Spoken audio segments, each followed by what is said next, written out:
Something happened in the summer of 1994 that nobody working in Hollywood had planned for. A film about a slow-talking man from Alabama, raised by a single mother, carrying no grand ambitions and no master plan, walked into theaters and quietly broke everything open. Not with explosions or franchise mythology. Just a man on a bench, a box of chocolates, and a story that made an entire generation feel like sitting still was worth something. What nobody expected was how much of the film's power came from decisions made off camera, in production meetings and rehearsal rooms where a group of filmmakers refused to take the easy path when a harder, better one was right in front of them. The real story of how Forrest Gump got made involves digital tricks that had never been attempted at that scale. A child actor whose natural voice reshaped one of the most celebrated performances in American cinema. A brother who ran when the star could not. And a financial gamble that stunned an entire industry. Chippewa Square in Savannah, Georgia, carried exactly the quality the production team had been searching for. A genuine sense of American ordinariness no studio backlot could manufacture. A simple wooden bench was placed facing the street, and day after day Tom Hanks sat there while cameras captured Forrest sharing his life with strangers. The line about life and chocolates was not written to become iconic. It was written to sound honest, and honesty was the thing audiences responded to most. After the film opened, demand grew intense enough that the city moved the bench into the Savannah History Museum, where it now sits as preserved cultural memory.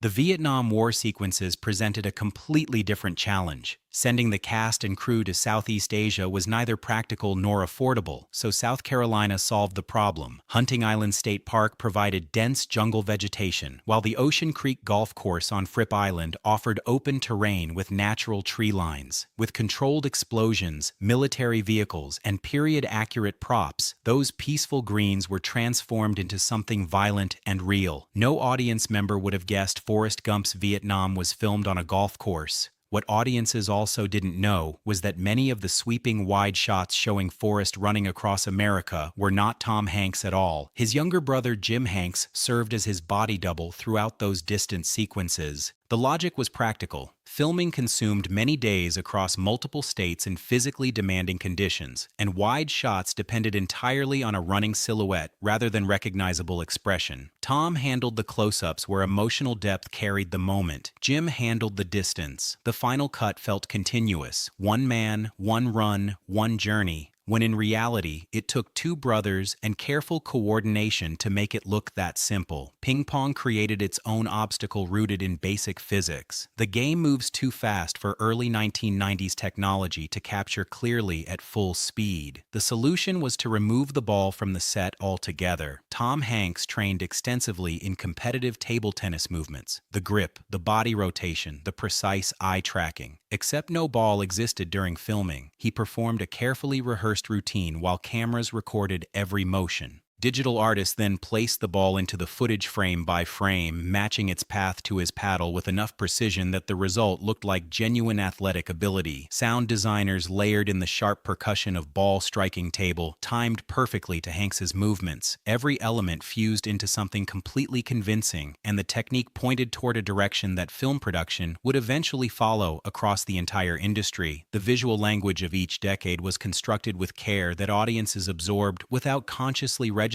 it. Scenes set in the 1950s carried a warm, softened quality recalling old photographs. The 1960s sharpened in contrast. The 1970s took on a grainier, earthier texture drawn from documentary and television newsreels. The most demanding work involved integrating archival footage. The scenes where Forrest shook hands with presidents required the effects team to match grain structure, color temperature, and the specific visual wear of original film stock before inserting Hanks into it. For 1994, the results were close to astonishing. The voice of Forrest Gump carries its own origin story, starting with a 12-year-old boy from Mississippi named Michael Connor Humphreys, who had never acted professionally. What he brought to his audition was an accent, thick, natural, entirely his own, that Robert Zemeckis immediately recognized as the sound the character needed.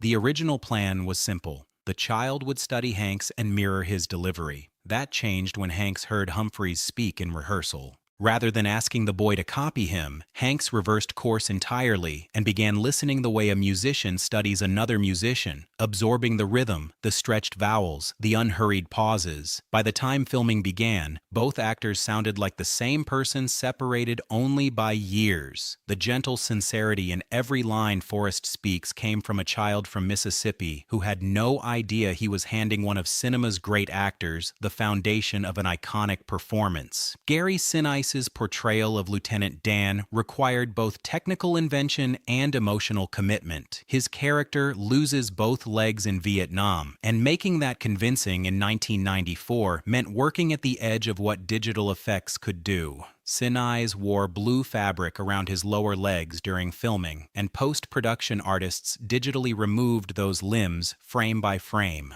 But effects work was only part of what made Lieutenant Dan resonate. Sinise played a man consumed by loss and fury, and his slow movement towards something approaching peace gave the character an arc audiences followed with genuine investment. An Academy Award nomination followed, and the role redirected his life beyond the screen. Sinise later committed substantial time to organizations supporting veterans, a dedication that grew directly from playing the character. Mykelti Williamson's portrayal of Bubba carried its own invisible cost. The character's distinctive lower lip was a prosthetic applied fresh every morning, changing the mechanics of how Williamson spoke and making eating between takes genuinely uncomfortable. He committed to the discomfort because Bubba mattered, a man of simple dreams and enormous warmth.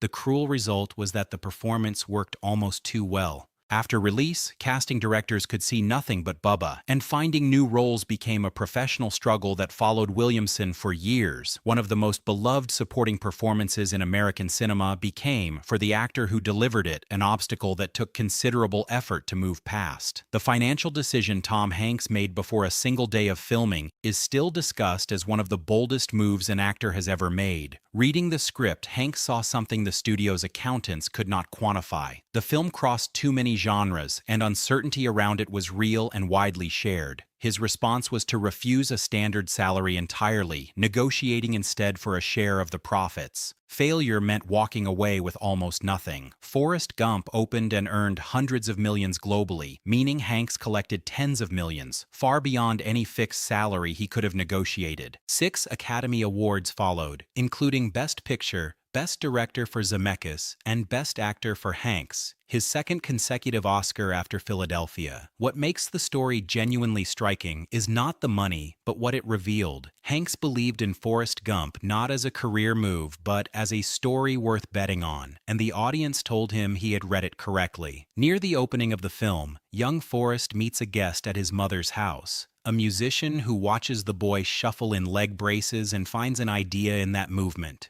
That man was Elvis Presley. An impersonator was filmed for the physical performance, then real archival footage of Presley was studied carefully, and digital compositing placed his actual face onto the impersonator's body, convincingly enough that audiences accepted it without question. The technology sat at the absolute edge of what digital effects could manage in the early 1990s. The moment was brief, but it announced what kind of film this was, one where American history and fiction would collide freely, and in that collision tell a version of the truth that neither approach could manage alone. Forrest Gump holds its place in American cinema not because everything went smoothly, but because the people making it kept choosing the harder path when it led somewhere more honest. The voice came from a child, the legs disappeared through barely proven technology. The run across America required 2 brothers to feel like one man's journey. The ping-pong ball existed only in post-production. The Vietnam War unfolded on a South Carolina golf course. None of it was guaranteed, and the result was a film audiences received as entirely natural and real. That gap between what the production required and what the screen eventually showed is where the actual craft of filmmaking lives, and Forrest Gump remains one of the clearest examples of what that craft can accomplish when the people practicing it refuse to settle for easy.